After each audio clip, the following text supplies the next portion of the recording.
Estamos en el Libro Total, conversando con Sergio Acosta Lozano en un espacio titulado Bucaramanga, Esbozo de Ciudad. ¿Cómo te encuentras, Sergio? Hola Sandra, muchísimas gracias por la invitación, muchísimas gracias a la Casa del Libro por generar estos espacios de encuentro, de diálogo, siempre tan necesarios para la construcción de ese proyecto ciudadano que tenemos en Bucaramanga, ¿no?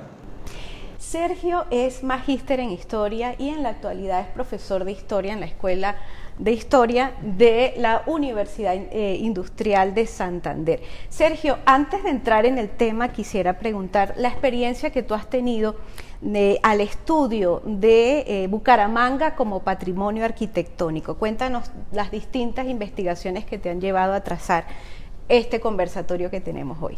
Bueno, pues es un esfuerzo ya de largo aliento, son ya casi 10 años desde que empecé con ese interés por empezar a comprender la ciudad a partir de sus vestigios materiales de diferentes periodos de la historia. Digamos que comencé con una tesis de pregrado justamente sobre patrimonio arquitectónico del centro de Bucaramanga y eso fue como más o menos lo que ha marcado mi derrotero para inclinarme por esta línea de investigación.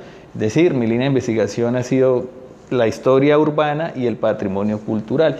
Eso me ha llevado pues a publicar algunos artículos académicos en revistas respecto, por ejemplo, a la Capilla de los Dolores, respecto también a un tema muy interesante que es los Juegos Atléticos Nacionales de Bucaramanga de 1941, que es como un hito de la ciudad, que se supone que la ciudad se modernizó con los Juegos y tal. Entonces, uno lo que hace es un poco sumarle a ese debate, ¿no?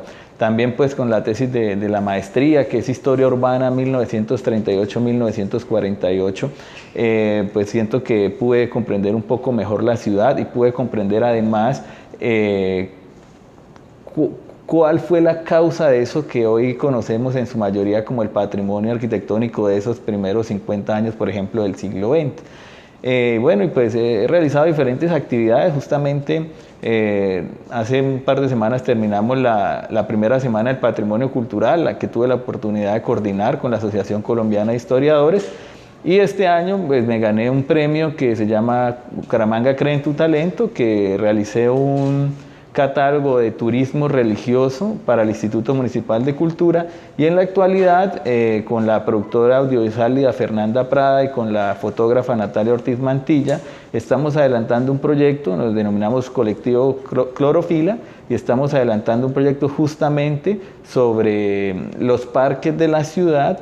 Se denomina Parques que Revelan Ciudad porque es un proyecto bien interesante entre historia, producción audiovisual y fotografía, justamente para el Instituto Municipal de Cultura.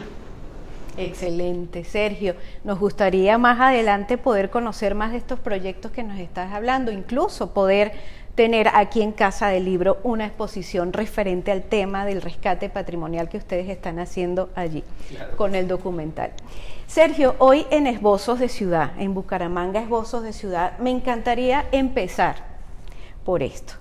¿Qué se sabe acerca de esos espacios alrededor del siglo XVII, XVIII, incluso desde el XVI podríamos decir, que ocuparon los primeros indios en el territorio que hoy denominamos Bucaramanga? Bueno, sí, esa es una historia muy bonita que contar. ¿Por qué? Porque todavía hay muchas interpretaciones y hay también muchas dudas. Digamos que pues, la historia se hace con fuentes y para esos periodos a veces es muy difícil encontrar como un número muy amplio de fuentes. Sin embargo, lo que han podido investigar historiadores que anteceden, digamos, nosotros los que estamos estudiando ahorita la ciudad, pues nos han demostrado como unos momentos muy importantes para comprender esa Bucaramanga que en su momento pues fue particularmente un espacio habitado por indígenas, ¿no? Uno puede entender allí que esa historia se puede iniciar por allá como aproximadamente 1555, cuando diferentes grupos de indígenas vienen a este territorio, particularmente a explotar las minas del Río de Oro y del Río Frío, ¿no? Es decir, allí todavía tenemos una serie de cuestionamientos sobre si en realidad habían habitantes antes de que se crearan estas primeras rancherías de indios que venían a explotar ese oro, porque recuerdo que algunas investigaciones demuestran que se trajeron grupos indígenas desde Huaca, desde Jerirá, se trajeron incluso grupos de indígenas desde San Cristóbal, ¿no? para venir aquí, que es bien interesante esa relación entre Venezuela y el nororiente colombiano. Posiblemente hoy día que pues tenemos divisiones, en esa época ya se encontraban ahí como ese tipo de acercamientos. Entonces, lo que uno encuentra es ese esfuerzo por traer unos indígenas para explotar, que son los que van a ocupar finalmente este territorio. No obstante, hay también una propuesta de José Joaquín García, que es el cronista quizá más importante de Bucaramanga del siglo XIX, pues en el cual él plantea en su texto que lo que había en este territorio antes de la llegada de los españoles eran indígenas lache. ¿Sí? Entonces hay como una fusión de grupos étnicos que vienen a explotar este territorio, ya lo decía, minería de aluvión, y van a llegar desde 1555 y se van a construir unas rancherías, ¿no? Y estas rancherías van a existir como rancherías, una va a recibir el nombre de Bucaramanga, hasta 1622, pues cuando ya finalmente, con la visita de Andrés Páez de Sotomayor, el cura Trujillo y demás, pues ya se va a pasar a conformar lo que va a ser particularmente una congregación de pueblo indio, es decir, se congregan todas estas rancherías que estaban dispersas y se da un nuevo paso a una forma de organización un poco más estructurada de esa sociedad indígena. Tengo entendido, Sergio, que ese recogimiento y agrupación de las distintas agrupaciones que habían acá, grupos en las rancherías de Bucarica, etcétera, fue por una protesta. ¿Quiénes protestaron? ¿Por qué? ¿Con quién se quejaron? ¿Y qué es lo que estaba pasando allí para fundar en 1622? Sí, algunos negociantes particularmente y quienes explotaban materiales preciosos, pues son particularmente quienes se van a quejar, ¿no? Porque pues van a necesitar muchas veces mayor cantidad de indígenas para la explotación del oro, y pues sienten que hay como unas trabas, no sé si el concepto se puede utilizar, burocráticas, que impiden pues que desarrolles de buena manera o de mejor manera ese proceso de explotación. Y eso hace pues que se busque una u otra manera tratar de reorganizar. ¿Qué llama la atención allí? La fecha, ¿no? Que nos lleva a un tema muy particular de donde estamos hoy justamente cogiéndonos para generar todos estos espacios de socialización de la historia, y es 1622, ¿no? Que se supone que es finalmente como el cumpleaños de la ciudad y es como esa fecha inicial por la cual vamos a estar celebrando el próximo año los 400 años de Bucaramanga. Entonces es bien interesante, ¿no? La fecha que se toma como el inicio de Bucaramanga o como la conmemoración o digamos que el escenario para reconocer el proceso de la historia de la ciudad, no implica que con esa fecha haya iniciado lo que hoy día es Bucaramanga, como ya lo vimos, ¿no? En 1555 inician las primeras rancherías, lo que ocurre en 1622 es que se congregan. Tampoco pues se habla de una fundación de Bucaramanga, ni mucho menos, porque pues lo que se demuestra evidentemente es que no existe un documento en el cual se escriba que la fundación de la ciudad, como por ejemplo ocurrió con Santa Fe, hoy día Bogotá, ¿sí? Que tiene unos procesos muy claros de fundación de ciudad. Entonces allí empezamos a tener ya un punto de partida clave para lo que ha sido los 400 años de Bucaramanga contados desde 1622. Desde 1622, fecha en que pues de alguna manera resarcen también las peticiones que tres indios, Gaspar de Huaca, Luis de Huaca y Miguel de Bucarica, habían presentado frente a la Real Audiencia de Santa Fe, precisamente por la falta del cumplimiento de los salarios, ¿sí? ¿Cierto? Y entonces digamos que gracias a estos tres personajes de alguna manera allí se da finalmente que la Real Audiencia dijera, bueno, vamos a configurar en este terreno este pueblo de indios, exacto. Sí, José Joaquín García, justamente, quien ya lo nombramos, nos cuenta que la Capilla de los Dolores se construye sobre el lugar que sirvió mucho tiempo como oratorio para el adoctrinamiento indígena. Es decir, nos encontramos allí con un espacio no solamente de lo meramente físico, sino también, digamos, desde la simbología, ¿no? De todo lo que puede representar esa esquina de la plaza principal para la historia de la ciudad. La Capilla de los Dolores pues tiene múltiples propuestas, yo también siento, ¿no? Hay unos que plantean que desde inicios del siglo XVIII fue construida, hay otros que plantean por el contrario que se va a construir desde 1793 como, por decirlo de alguna manera, como una capilla auxiliar a la iglesia San Laureano, que va a ser la que se va a construir allí como para la nueva parroquia. ¿Sí? Entonces ahí está, recordemos que sí es bastante representativo que justamente Eloy Valenzuela va a ser quien esté, digamos, ya como quien estuvo como párroco, si es así, en el proceso de construcción de la Capilla de los Dolores a finales del siglo XVIII.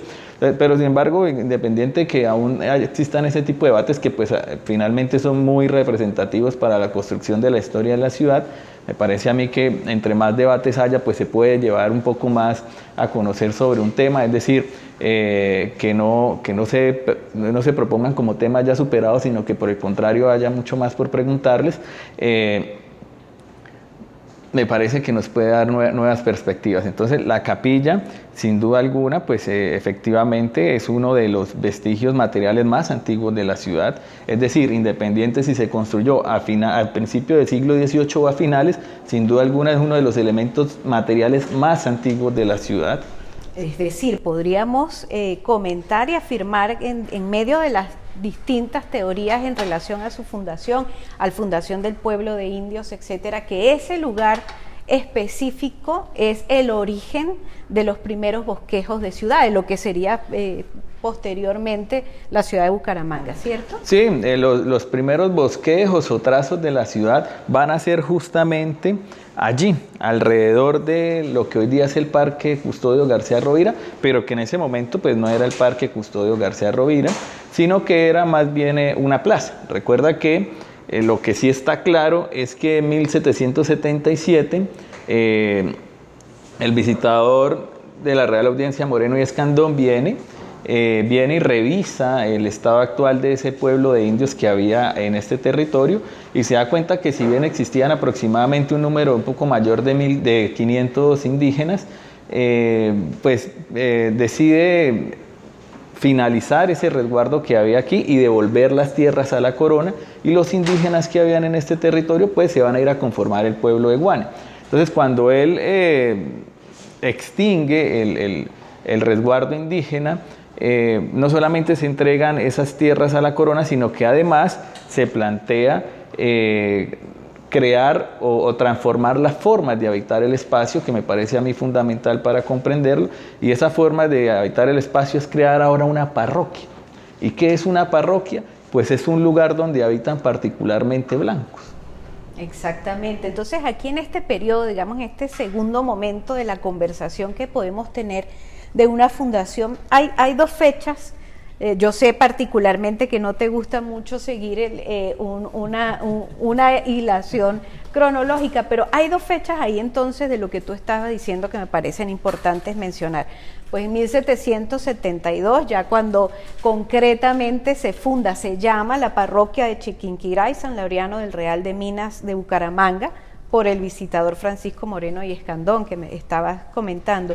Y luego ese traslado que hablas tú ya del pueblo indígena, lo que antes era la aldea de Mócora y que después se llamó efectivamente el pueblo Guane, ¿no? Que fue en 1779. Entonces, teniendo estos dos hechos aquí, ¿crees que esos sean los hechos que de alguna manera van a lanzar el primer trazo de ciudad? ¿Y cuáles serían esos primeros trazos de ciudad desde este mismo lugar emblemático que hemos estado hablando desde la creación de la Capilla de los Dolores? Sí, en 1779 cuando se realiza pues finalmente ese loteo del territorio, que se va a hacer particularmente, incluso creo que son nada más 32 cuadras, pues inicia como se proponía, bueno, pues en la época, ¿no? Recuerda que desde las leyes de Indias existía una forma de urbanizar, por decirlo de alguna manera, y era particularmente una plaza rectangular en el centro y alrededor de ella, como en la primera cuadra, las instituciones más representativas del sistema colonial o del sistema de la monarquía española, y después digamos que conforme se va retirando de la plaza, pues también se van ubicando la gente de acuerdo como a su estatus social, ¿no? Entonces en esa primera cuadra se va a constituir la Iglesia Católica. ¿Y cómo se constituye? Pues particularmente con una iglesia, esta vez en conmemoración a Nuestra Señora de Chiquinquirá y San Laureano, que justamente pues ese es el nombre que recibe la parroquia, ¿sí? Y también se va a ubicar allí incluso el cabildo, en un momento estuvo también la cárcel ubicada allí, y ahí se va como configurando ese espacio administrativo que es propio de todo tipo de construcción de ciudad del modelo español que se implementó en este territorio en el periodo de la conquista. Entonces, cuando uno se acerca hoy al Parque Custodio García Rovira, pues efectivamente encuentra que ahí fue donde empezó el proceso de Bucaramanga urbana, ¿no? Ese primer trazo urbano, ¿no? Porque no podemos desconocer los procesos anteriores, cuando aquí existieron las rancherías y luego cuando se congregó a los indígenas. Entonces, la Bucaramanga urbana que habitamos hoy, que tiene esas características de unas manzanas, que tiene unas calles, unas carreras, inicia particularmente en 1779. Y por supuesto, pues la capilla que va a empezar a construirse, lo que dicen algunos, en 1793, y la San Laureano, que también se está constituyendo a la par, pues lo que buscan de una u otra manera es fortalecer esa perspectiva del poder alrededor de la primera plaza de la ciudad. Fíjate que no deja de ser interesante entonces que en esta misma fundación de ese primer trazo, pues está la Capilla de los Dolores, que podemos decir que administró la parroquia un buen tiempo, y luego aparece San Laureano, ¿sí? Y allí creo que hay un personaje clave, ¿sí? Central para los dos edificios emblemáticos de este espacio central de la Bucaramanga del centro. ¿Quién fue? ¿Quién dirigió esa capilla y quién estuvo también detrás de la construcción? Bien sea en su primera etapa o más adelante, también me imagino que importarían las premisas que él dejó. ¿Quién fue ese personaje? Sí, un personaje nacido en Girón, Juan Eloy Valenzuela, que se va a conocer popularmente como el cura Eloy Valenzuela. Pues él, digamos que nace, si mal no estoy, en 1756 en San Juan de Girón, y bueno, realiza estudios no solamente colegiales sino también universitarios en la Universidad del Rosario, y va a tener una oportunidad muy interesante y va a ser particularmente trabajar de la mano con José Celestino Mutis en la expedición botánica. Entonces eso le va a permitir a él incluso ser subdirector. Creo que en 1783 va a ser subdirector de la expedición botánica, que es fundamental para la comprensión del territorio en esa época, ¿sí? Digamos, no es un capricho, es que finalmente había que comprender el territorio, lo que contenía su geografía, y un primer esfuerzo va a ser particularmente ese, ¿no? El de la expedición botánica. Después habrá que esperar hasta la comisión corográfica, que va a ser un ejercicio más o menos similar, pero digamos que dentro de ese proceso va a estar Juan Eloy Valenzuela, que también pues digamos que hace su carrera como para convertirse en sacerdote, y una vez que hace parte de la subdirección de la expedición botánica en 1783, pues entrega el cargo y decide más bien volver al tema de la feligresía, y en 1786 asume la dirección de la parroquia San Laureano. Y yo por eso pues digo que no se puede entender la una sin la otra, porque mientras se está construyendo la San Laureano, la Capilla de los Dolores, de cierta manera da un funcionamiento, está en uso, e incluso él habita allí en este lugar, ¿no? Él habita allí en este lugar, e incluso pues como se plantea en algún momento en esa historia, digamos, de los prohombres, Bolívar va a estar siempre allí en este territorio, quizá implorando para que todo salga bien en un momento dado con el tema de la Convención de Caña, mientras estuvo aquí en Bucaramanga. Entonces yo siento que es muy difícil alejar a la Capilla de los Dolores de la San Laureano, porque siempre van a tener una relación muy fuerte en ese momento de la historia, ¿no? Y como bisagra, pues este personaje que fíjate que está no solamente atendiendo la parroquia casi que desde sus inicios, apenas unos 12 o 13 años después, sino que también va a ser párroco de la parroquia en 1821, cuando Bucaramanga es nombrado Villa de Bucaramanga, y luego pues también pues va a estar prácticamente atendiendo pues esa otra figura clave que pasó por acá, que es Simón Bolívar. Cuéntanos un poco cómo fue esa estancia y sobre todo cómo la estancia de Bolívar aquí y su relación con Valenzuela también nos puede ayudar a ser parte de la historia del patrimonio arquitectónico de la ciudad. Sí, bueno, tengo entendido que Valenzuela pues efectivamente asume el cargo de cura de la nueva parroquia San Laureano, que tiene también unas cosas, ¿no? Se le hace nombre de parroquia, pero en 1810 se le da el nombre de villa, luego lo pierde, vuelve a ser parroquia y luego finalmente en 1826 vuelve a convertirse en una villa, ¿no? Ya digamos la villa de Bucaramanga. Tiene algo muy especial Eloy Valenzuela, ¿no? Y es que pues él, por ser el párroco, no solamente llevaba el protocolo de los bautizos de las personas que nacían en este territorio, sino también el de las defunciones. Entonces él tenía siempre un interés por la parte médica y demás, y lo que demuestran quienes han investigado este tipo de procesos, estos personajes. Por ejemplo, una vez la tuvimos invitada aquí, que es Franci Juliet Ramírez, que es historiadora, que ha trabajado siempre como esa figura de Valenzuela.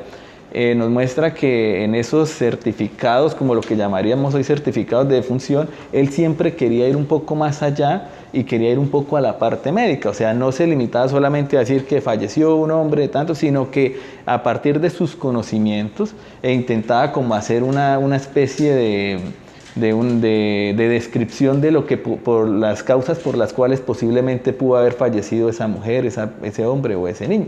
Entonces también tiene una cosa muy interesante allí Eloy Valenzuela. En un momento pues también hay que decirlo que apoyó la causa realista. Entonces no está bien ni mal, los historiadores no juzgamos el pasado, pero también hay que comprenderlo. Después va a apoyar un poco más la causa independentista. Está, bueno, por estudiar cuáles son finalmente los móviles que hace que en un momento apoye a una y luego pues apoye al bando contrario, ¿no? Hay algo fundamental en esa visita de Bolívar, o en ese periodo en el que vino Bolívar, y es que ya para 1820 se había construido la Casa Cural. Entonces ya existía la Casa Cural cuando Bolívar vino, y hay una relación pues, en ese momento ya pues, muy fuerte con Eloy Valenzuela, pese a que en un primer momento había sido realista. En ese paso, pues digamos que Bolívar... Desde sus pensamientos y desde su propuesta de modelo de gobierno, pues va a estar esperando unos resultados que finalmente nunca van a ocurrir, y que pues ya hace parte de ese declive de las ideas de Bolívar, que finalmente pues le van a tomar como consecuencia de entregar como no solamente sus ideas, no creo que sus ideas, pero sí de pronto el poder y esa forma de organización en la que él había pensado esa Colombia que vinculaba a lo que hoy día son tres naciones totalmente diferentes, ¿no? Entonces, ¿por qué nombro como el 20 como que se construye la Casa Cural? Porque va a ser muy importante para comprender después la forma en la que muere Eloy Valenzuela, ¿no? Justamente donde él es el cura párroco de San Laureano, pero habita en la capilla de los Dolores, o sea, Valenzuela, es decir, su casa cural está en la capilla de los Dolores, y es allí donde le van a dar muerte en 1834, ¿no? Ya era una persona muy mayor, más de 70 años, 74 si mal no estoy, cuando pues se supone que unos asaltantes ingresan a robar lo que hay allí, y pues terminan tomando la vida del cura Eloy Valenzuela. En esa casa cural que se construyó en 1820. ¿Esa casa cural todavía pertenece al predio de la capilla de los Dolores o está al interior? ¿Qué podríamos ver hoy de esa casa cural, emblemática para la historia de la ciudad? Yo no sabría muy claramente dar respuesta, pero ahí hay cuando uno entra, porque pues además es un espacio cerrado, lastimosamente pues la capilla no está abierta al público en general, sino que está abierta para ocasiones muy especiales como bautizos, ceremonias de nupcias matrimoniales, sí, pero ahí digamos que al costado derecho de la capilla, ahí hay un espacio contiguo, hay una casa contigua que quizá tiene algún tipo de conexión interna con lo que es al lado, ¿no? Hay otro momento que me gustaría mucho. Fíjate que ya hemos venido trazando, pues, desde el asentamiento de los pueblos de indios. Tenemos también la Capilla de los Dolores como el gran edificio, la gran patrimonio arquitectónico de la ciudad, que ya hablaremos después de ese simbolismo, como una segunda fase de ese trazado de ciudad. Quiero llevarte directamente a 1857, ya cuando Bucaramanga es declarada capital del Estado Soberano de Santander. Y cómo desde allí, desde esa declaratoria, hay un dicho que pues es bastante popular hasta el día de hoy: todo aquel que pisa tierra santanderiana es santanderiano. ¿Qué me podrías hablar desde allí, desde ese momento, de esa Bucaramanga que se reconoce en ese momento, así como ya desde ese gentilicio? Y a partir de allí, pues, ¿qué pasa con la misma San Laureano? ¿Qué pasa con la pequeña plaza que luego se convierte ya en el Parque García Custodio Rovira? Bueno, yo siento que para comprender el siglo XIX de Bucaramanga, pues hay que entender que fue como un proceso discontinuo, podría ser la palabra, ¿no? Porque los primeros años, como ya lo decíamos, en 1810 Villa, luego pierde el título de Villa, luego en el 26 vuelve y recupera el título de Villa, luego en el 57, el 13 de mayo del 57, se crea el Estado Soberano de Santander y va a ser Bucaramanga la capital del Estado Soberano del Santander, pero luego en el 61 deja de ser nuevamente capital, pasa a ser Socorro y pasa como Bucaramanga a tener, entre comillas, en la administración del departamento un lugar secundario. Entonces, esa primera etapa va a ser como de idas y venidas, un poco inestable, pero las últimas 2 décadas del siglo XIX sí van a ser fundamentales para que Bucaramanga empiece un crecimiento urbano que hasta hoy día ese es el que contempla, es el inicio de lo que conocemos hoy. ¿Por qué? Porque digamos que ese dicho es bien interesante porque hoy es un dicho. Y de hecho cuando uno llega al aeropuerto de Bucaramanga, lo primero que encuentra es ese dicho, que de pronto hace sentir a la gente amena, de pronto, uy, pero se supone que inicialmente fue una ley.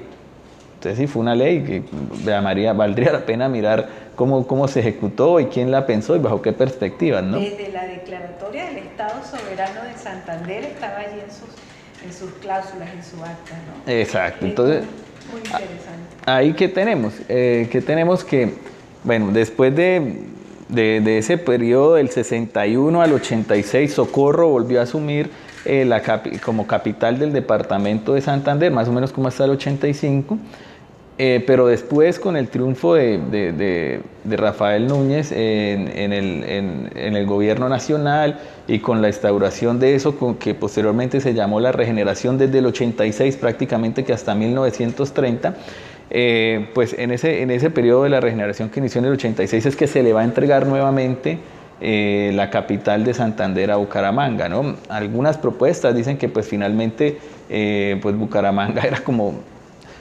menos dada a ese tipo de levantamientos que históricamente habían ocurrido en el Socorro, con unas perspectivas quizá un poco más liberales o de transformación o de reforma, como se le quiera proponer en este momento. Y entonces Bucaramanga va a empezar a tener esa capital que la sostiene hasta el día de hoy, lo cual es fundamental, ¿sí? Es decir, si no fuese capital, bueno. Cuando se llega al 86 y se es capital, Bucaramanga sigue siendo un espacio urbano muy pequeño. Es decir, todavía sigue manteniendo como sus 32 cuadras iniciales, su frontera hacia el sur va a ser la quebrada La Rosita, su frontera hacia el norte va a ser la quebrada Seca, y digamos que sus límites oriente-occidente no se habían alterado mucho, ¿no? Sin embargo, pues hay que empezar a ver también muchas cosas. que desde ese momento, no solamente por el nombramiento como capital, sino también por los negocios que ya se venían ejecutando por parte de extranjeros que llegaron a la ciudad unas décadas antes, pues va a permitir que Bucaramanga empiece a aumentar muy levemente a finales del siglo XIX su demografía, ¿sí? Es decir, que nazcan más personas acá, pero que también sea de interés para los pueblos más pequeños que habían alrededor de la ciudad, de venir aquí. Una Bucaramanga inicialmente quizá como un centro de acopio y también de distribución de muchos elementos. Entonces eso va a empezar a hacer que haya mucha más necesidad de ampliar el espacio urbano y de que esos espacios que antes eran conocidos como los llanos empiecen a pasar de rurales a urbanos y que se empiecen a generar nuevos espacios para que la gente empiece a habitar la ciudad ya como tal. Muy bien, y en este momento, pues yo creo que ya mitad del siglo XIX en adelante, vimos que ya fue crucial pues la San Laureano, digamos esa segunda iglesia que se construye además en varias partes, y también el trazado ya prácticamente como lo conocemos hoy del parque. Háblanos de eso. Listo. Sí, hoy día pensamos en el Parque Custodio García Rovira, pero como lo dijimos al inicio, en realidad al principio era una plaza. ¿Y qué diferencias tiene una plaza de un parque? Pues en realidad tiene muchas diferencias, ¿no? Primero, que la plaza es despejada, con un objetivo, que sea un espacio, como por decirlo de alguna manera, polifuncional.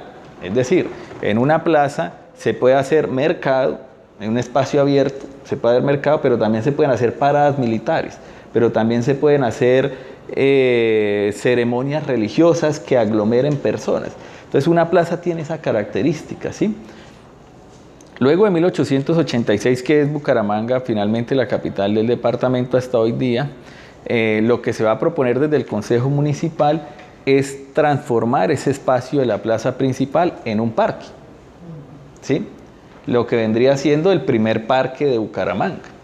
Entonces, desde 1886 se empieza a pensar en esa idea de realizar el primer parque, o que esa plaza se convierta en un primer parque, y viene una propuesta, no sé si fue un debate, pero finalmente fue una propuesta, que es lo que ocurre a nivel nacional en el periodo, y es que todo espacio público que se construya se conmemore a un prócer de la independencia. Es decir, esa es la mentalidad de la época, ¿sí?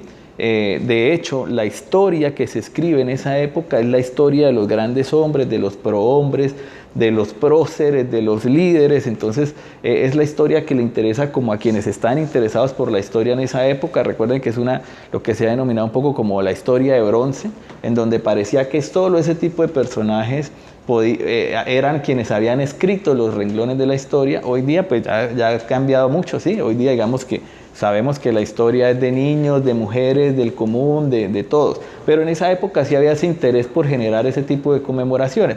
Y entonces la pregunta va a ser, bueno, ¿y a quién conmemoramos en el primer parque de Bucaramanga? Entonces es una muy buena pregunta, ¿no?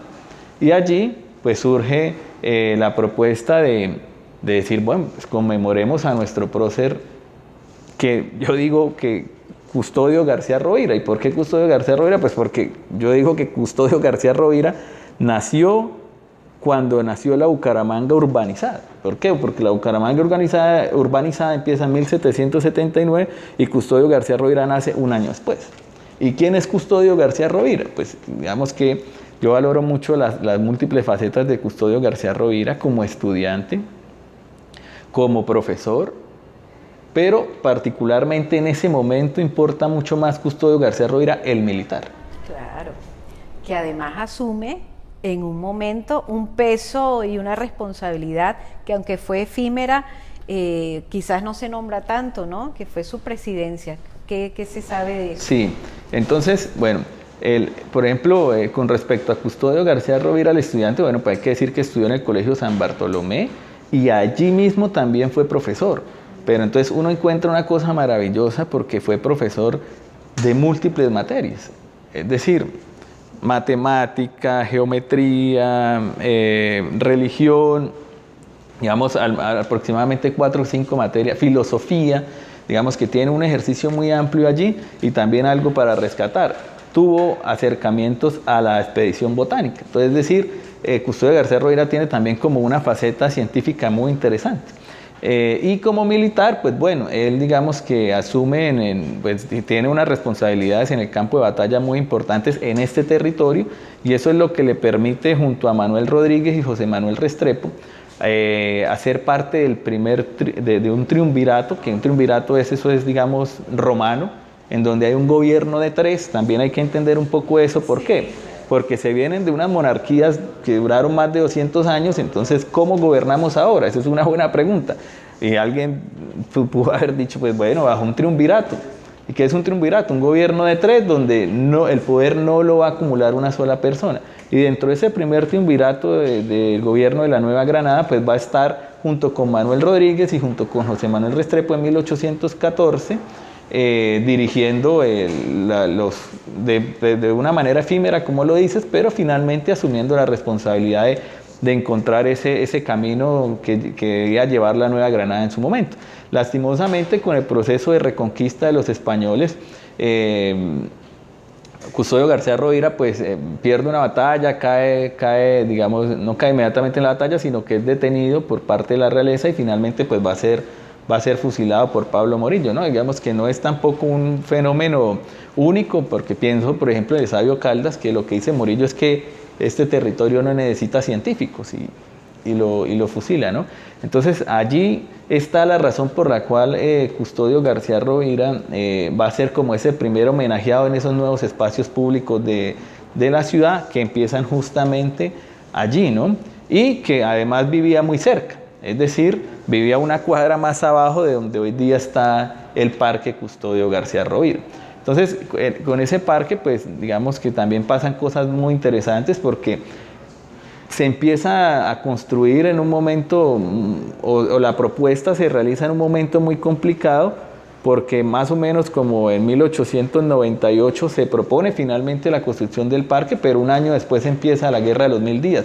Entonces eso va a hacer que la construcción del parque se demore, porque pues como ya sabemos, Santander tuvo un renglón muy importante en esa última guerra civil del siglo XIX, entonces va a terminar afectada económicamente, socialmente, moralmente, es decir, va a tener unas múltiples afectaciones, y eso hace que el parque se demore mucho en construir, y que de hecho cuando se inaugura, que es en 1907, se llama Parque Custodio García Rovira, pero no está la estatua de Custodio García Rovira, porque además la inversión que se hizo, pues no sé si no alcanzó, pero fue muy difícil tener las dos cosas a la vez, y habrá que esperar hasta 1910 justamente para la celebración del centenario de la independencia para que la estatua llegue a su lugar. Es una estatua hecha en Alemania. Fíjate, Sergio, ya entrando entonces al siglo XX, es muy emblemático que ya Santander y sobre todo Bucaramanga cuente con su propio prócer, ¿no? Justamente en estos procesos de construcción de memoria, y que el parque más emblemático pues también esté listo, ¿no?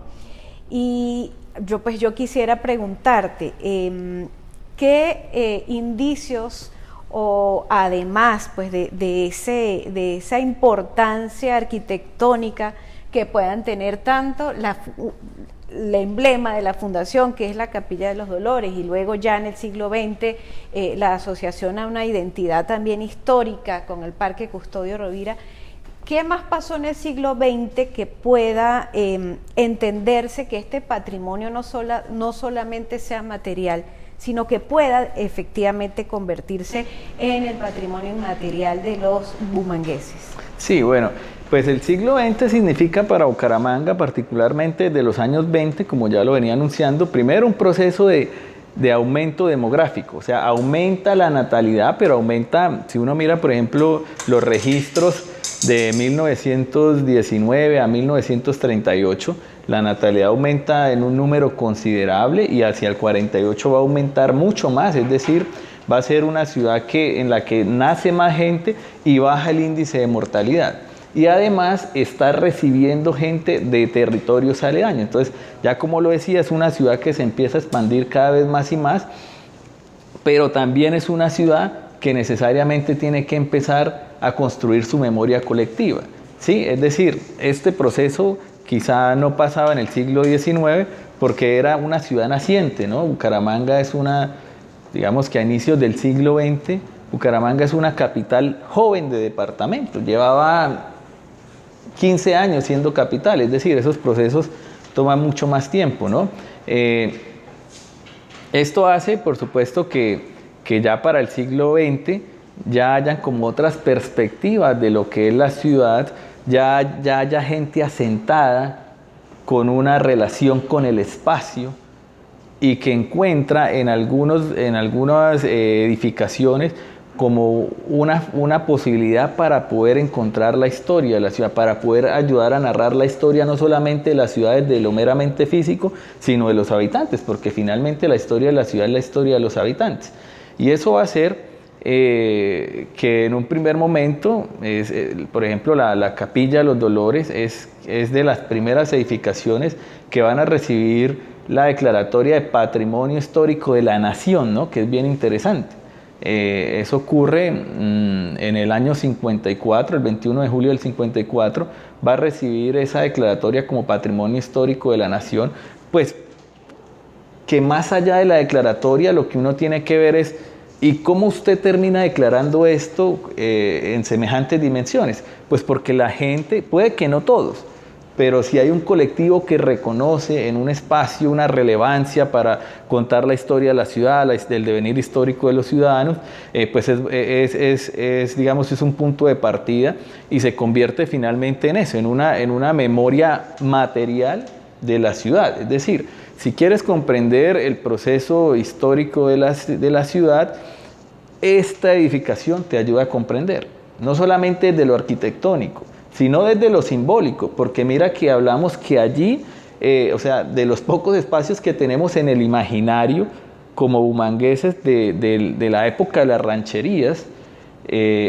uno dice sobre el oratorio, que era muy básico, que era con techo de paja, que era muy, sí, digamos, que no tenía ni siquiera en realidad sino una mesita con una imagen de la Virgen allí. Entonces, digamos, si uno quiere pensar en esa Bucaramanga anterior a 1779, simbólicamente la Capilla de los Dolores dice, ahí estaba el oratorio en el cual llevaban a cabo ese proceso de evangelización de los indígenas que habitaban el territorio. Entonces ya, por ejemplo, ya lo digo, después del 54 ya empezamos a encontrar eso, ¿no? El reconocimiento por parte de la sociedad de esos espacios que le ayudan a narrar su historia. Y que allí entre la Capilla de los Dolores, como de las primeras, pues es fundamental, porque efectivamente pensamos en esa traza inicial de la ciudad y en dónde inició. Por ejemplo, llama la atención que la iglesia San Laureano no tiene declaratoria como bien de interés cultural nacional. Ahora ha venido en un proceso que primero se le reconoció municipal y ahora se le conoce como, tiene una declaratoria departamental y ha ido así de a poco porque pues finalmente tiene una gran carga simbólica, arquitectónica e histórica. Como un bien de interés cultural, recién en data tan reciente como 2010, por ejemplo. Exacto, muy reciente. Y entonces, pues es importante, queríamos en estos bosquejos de ciudad, estos bocetos de ciudad que nos estamos tratando en Bucaramanga, pues sí tenemos dos pilares fundamentales, ¿sí? A nivel arquitectónico, un tercero también a través del parque. En otra conversando contigo, con Sergio Acosta, nos gustaría pues ya ir mirando más adelante lo que fue la otra zona de Bucaramanga en la que fue creciendo, incluso pues también todas las vicisitudes que tuvo, por ejemplo, la actual catedral de la ciudad para ser construida, todos los procesos que llevó, incluso por qué la San Laureano no se declara posteriormente como catedral, pero esas preguntas y todo eso creo que lo podríamos conversar próximamente en estos bosquejos de ciudad. Me parece importante que a partir de este conversatorio haya quedado pues entonces la Capilla de los Dolores efectivamente como un patrimonio simbólico inmaterial de una fundación, digamos, desde pueblo de indios hasta la ciudad de Bucaramanga, es decir, yo creo que ese es el corazón simbólico de la ciudad. Y no sé si quisieras dejarnos con alguna otra idea sobre esto, ya para terminar este Bueno, video. habría que decir también pues que la historia de la estructura pues no ha sido color de rosa, ¿no? Digamos que en el siglo XX también sufrió mucho de pronto el dejo por parte de la administración. Entonces tuvo momentos en que estuvo muy mal a nivel estructural, pero también hubo momentos donde se le realizaron procesos de reestructuración como para tratarla de mantener. Hay algo muy interesante allí, y es que pues no se ve, porque ya lo digo, ella pues tiene su única entrada, porque es de una sola nave, la iglesia, su entrada es de una sola nave, pero al costado derecho de ella, en la ronda, lo que se podría denominar la ronda, están los restos de 3 personajes que hicieron historia de diferentes maneras en Bucaramanga, como David Martínez Collazos, como Aurelio Martínez Mutis, y como Segundo Ajelvis, que es un artista que viene migrado de Cúcuta, pero que prácticamente que con Segundo Ajelvis podemos conocer toda la historia de Santander, particularmente del paisaje, ¿no? Entonces allí descansan esos restos de estos 3 personajes, que me parece a mí que es un dato muy interesante. Y de hecho, para la estructura de Aurelio Martínez Mutis, para el Panteón, va a ser el maestro Carlos Gómez Castro quien realiza ese trabajo, que es uno de los escultores más importantes de Bucaramanga en el siglo XX. Muy bien, ahí estamos conectando todos. Bueno, pues agradecerte, Sergio, que hayas estado en esta conversación aquí en el Libro Total, y pues te invitaremos a próximos encuentros de Bucaramanga Esbozos de Ciudad, y nos dejas pues definitivamente la Capilla de los Dolores como ese edificio arquitectónico desde donde pudiésemos decir nace el trazado de una ciudad, la ciudad de Bucaramanga. A todos siempre bienvenidos. Muchas gracias.